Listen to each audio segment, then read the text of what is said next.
Mas, bagaimana cara mengecek kebocoran AC mobil?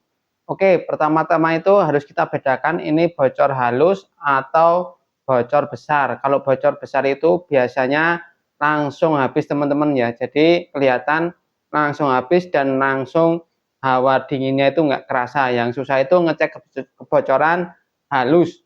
Oke, sebelumnya perkenalkan nama saya Misrani. Saya adalah ex mekanik AC dan aksesoris di salah satu tambang di Kalimantan Timur.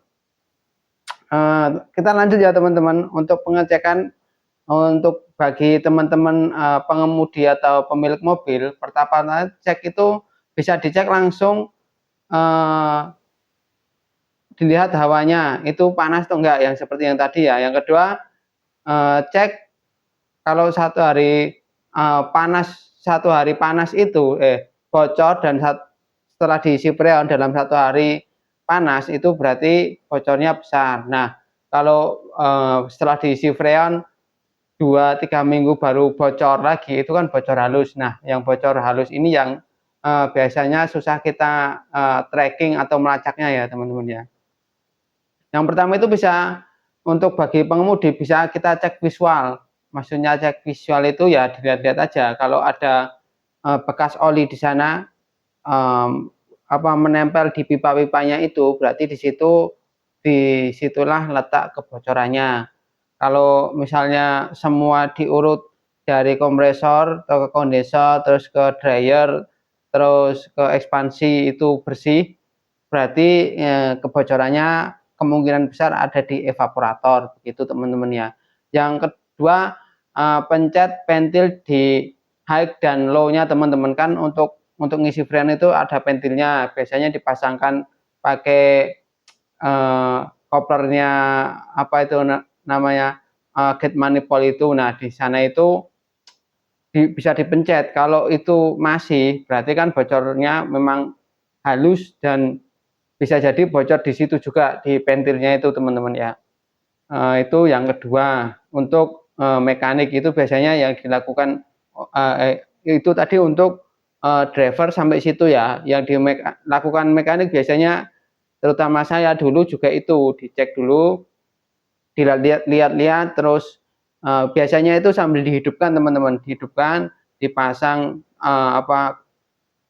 gate manifoldnya, terus sama dilihat-lihat itu jalurnya ada yang bocor atau enggak, yang kemungkinan gesek-gesek dengan bodi atau dengan sasis kan bisa jadi begitu teman-teman ya.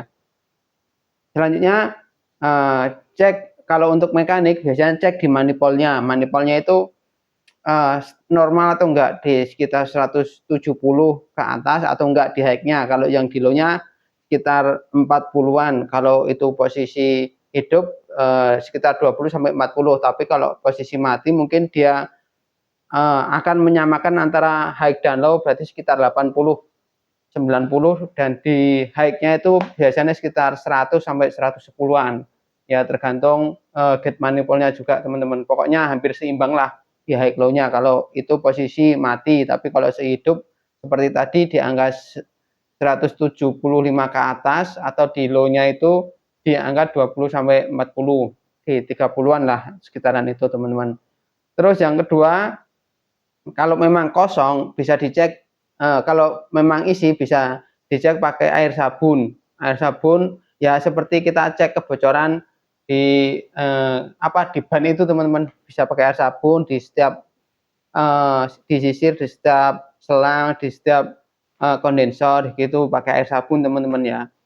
Nanti kalau posisi mati freonnya habis juga bisa pakai cara itu, yaitu ditutup semua jalurnya kemudian diisi angin, khususnya nitrogen teman-teman ya, biar tidak terjadi percepatan korosi atau percepatan adanya lumpur dalam, karena kalau pakai angin kompresor itu menyebabkan kotor teman-teman ya. Jadi paling bagus pakai udara nitrogen. Terus selanjutnya gunakan cairan dye dan lampu UV. Maksudnya itu cairan khusus untuk pengecekan kebocoran.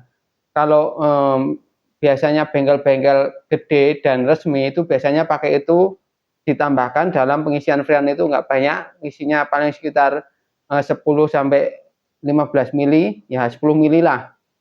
Itu nanti kalau bocor sudah kelihatan dan ditembak atau disorot pakai lampu UV itu kelihatan bocornya, dia warnanya beda sendiri gitu teman-teman ya. Yang terakhir pakai electrolytic leak detector atau alat pengecek kebocoran lah.